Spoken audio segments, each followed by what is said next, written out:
María y Aarón criticaron a Moisés porque se había casado con una mujer cusita. Estudiemos juntos. Números, capítulo 12. Te reto para que puedas invitar a alguien a estudiar la palabra de Dios. Si tú lo haces, Dios te va a ayudar y vas a ser una bendición para otras personas. La Biblia nos da paz, gozo, esperanza. Pero la oración nos conecta con nuestro Creador y es el agente que puede transformar nuestra vida. Te invito, vamos al capítulo de hoy. El capítulo de hoy nos muestra algo muy interesante, un conflicto dentro de una familia que no los debería tener. Y estamos hablando de la familia de Moisés, de Aarón y de María. Ellos eran líderes. Recuerda, Aarón era el sumo sacerdote, Moisés pues era el líder y María era una profetisa y también era parte del liderazgo. Sin embargo, mis amigos, recordemos que el pecado todo lo toca. El pecado entra a todas partes y lo echa a perder. La estructura de la oración del versículo 1, donde dice María y Aarón criticaron a Moisés, deja claro que María fue la que inició la murmuración, que María fue la que inició esta dura crítica, esta inconformidad. Por eso vamos a ver que los resultados o las consecuencias vinieron principalmente sobre ella. ¿Qué es lo que estaban diciendo? Bueno, que Moisés se había casado con una mujer cusita. Cus tiene que ver con Etiopía, tiene que ver con África. Pero en Éxodo leíamos que la mujer de Moisés era madianita. Entonces, ¿qué es lo que está sucediendo aquí? Bueno, hay varias interpretaciones. La primera es que realmente la esposa de Moisés había nacido en Etiopía y se habían mudado a Madián, pero que ella de origen cusita. Otros dicen que por la edad, aquí Moisés ya estaba más de los 80 años, probablemente era una segunda esposa que había tenido. Y otros más dicen que Moisés realmente pues tenía más de una mujer. Sea como haya sido, porque no tenemos más evidencia, el punto es que la crítica evidente, la crítica abierta es que tú has tomado a una mujer que no es del pueblo de Dios. Sin embargo, el versículo 2 nos deja realmente las verdaderas intenciones de esta murmuración. Le decían, ¿ha hablado el Señor solamente por medio de ti, de Moisés? ¿Acaso no ha hablado también a través de nosotros? Mis amigos, aquí era envidia, era murmuración y era crítica por la posición de Moisés.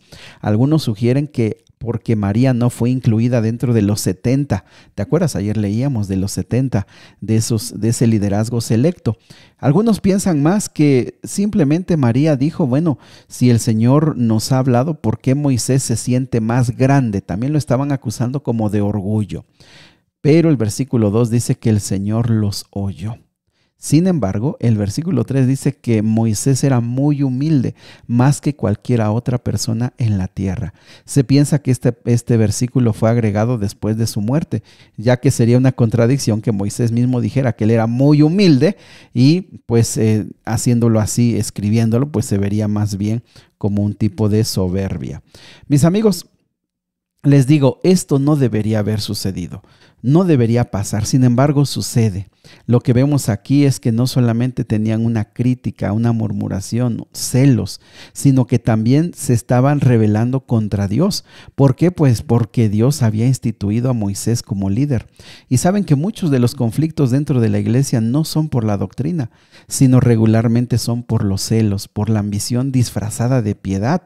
Y ojo, que me parece importante, la verdadera grandeza en el liderazgo, pues no se mide por tu autoridad, sino por tu mansedumbre.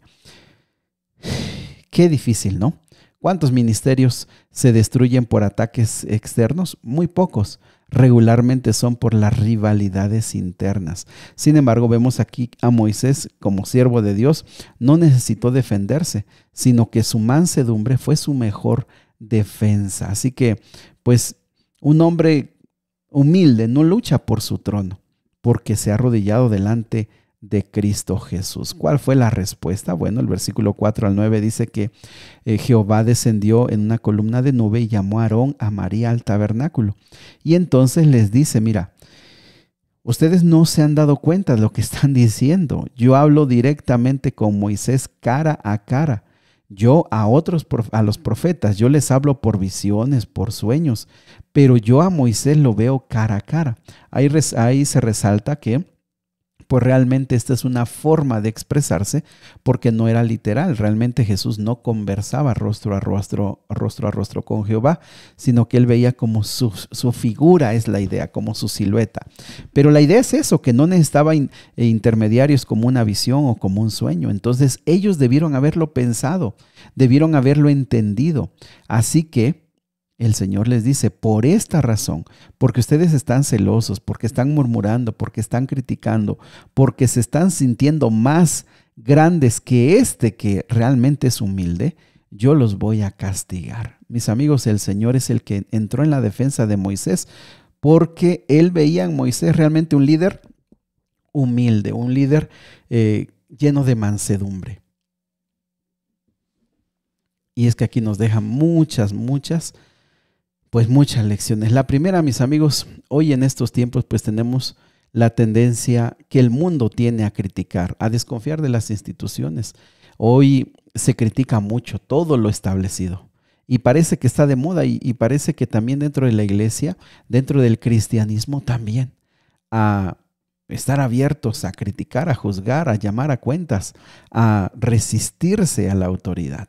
Sin embargo, vemos en este ejemplo lo que nosotros podemos aprender. En primer lugar, los líderes no son perfectos. Moisés, tarde o temprano, hemos visto sus errores, hemos visto sus defectos, pero aún así Dios lo sostuvo, lo defendió. ¿Por qué? Porque Él no pone a sus hijos sabiendo que nunca van a cometer errores, sino tiene que ver con su mansedumbre y su humildad delante de Él. Por otro lado, también aprendemos el caso de María, el caso de Aarón, con el deseo de tener más poder, de tener celos, de sentirse que los han desplazado, de sentirse que ellos no están en el lugar que deberían estar. Mis amigos, todos estos asuntos los tomó Jehová. ¿Y qué es lo que hizo?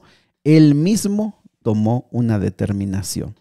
Dice el versículo 10 al 16 que María fue herida con lepra, como un castigo visible y humillante.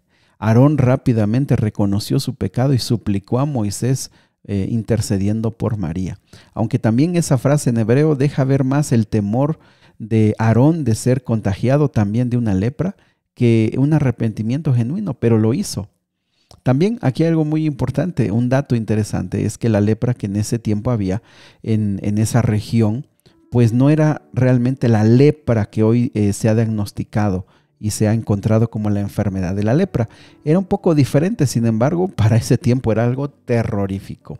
María es castigada, sale del campamento por 7 días y algunos se preguntan por qué Aarón no fue castigado. Y aquí entra otro dato muy interesante. Recordemos que Aarón, en primer lugar, fue influido por María, porque la del conflicto era María, pero él también tenía su culpa, pero fue influido. En segundo lugar, Aarón era el sumo sacerdote. Entonces, para no dañar el trabajo que él tenía, para no denigrar la posición que él tenía, para no dejar en mal todo lo que él representaba para Dios, Dios solamente le permitió ver la consecuencia de su pecado en su hermana, que por supuesto la amaba profundamente. Eso para él fue una grande lección que lo dejó marcado para toda la vida. Sin embargo, esas murmuraciones, mis amigos, contaminan. María quedó fuera por 7 días, como una evidencia pública de que no hay razón en la murmuración, en la crítica contra el liderazgo de la iglesia, que no hay razón ni hay ninguna forma de que nosotros tomemos por nuestras propias manos para hacer justicia. Todo está en las manos de Dios. Todo está en las manos de Dios. Nuestra posición es orar, nuestra posición es buscar que Dios nos dirija. Y por supuesto, el liderazgo siempre debe estar abierto a entregar cuentas, a explicar. Sin embargo, Dios está escuchando. Que Dios nos ayude, mis amigos. Creo que de manera cotidiana se hace tan fácil la crítica, de manera cotidiana se hace fácil la burla. En este mundo eso es tan normal y de hecho hoy es más común y ahora hasta se invita a levantarse. Pero mis amigos, nosotros escuchamos de Jesús: entre vosotros no será así. Que Dios nos ayude para que en el matrimonio, en la familia, en la iglesia, en el trabajo, nuestra actitud nunca sea la de María y Aarón. Que nosotros podamos aprender a poder dirigirnos con el espíritu de mansedumbre de Cristo Jesús. Cuando nosotros nos dejamos guiar por el Espíritu de Cristo, Dios nos bendice, nos prospera y nos pondrá en alto. Querido Padre Celestial, cuántos hogares son destruidos por la crítica, por la murmuración, por la queja y los celos. Cuántas iglesias, cuántas familias, cuántas amistades quedan divididas por estos sentimientos.